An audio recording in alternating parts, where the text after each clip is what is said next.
Today we are going to discuss about emergency response procedures. What could be the hazards and what precautions to be taken? Hazard number 1. Delay in responding to emergencies. Establish clear emergency procedures and train workers. Hazard number 2. Lack of communication during incidents. Use alarm systems and communication devices. Hazard number 3. Untrained workers handling emergencies. Provide regular emergency training and drills. Hazard number 4.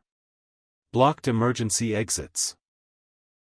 Keep all exits clear and accessible. Hazard number 5. No access to first aid or rescue equipment. Ensure availability of first aid kits and emergency tools.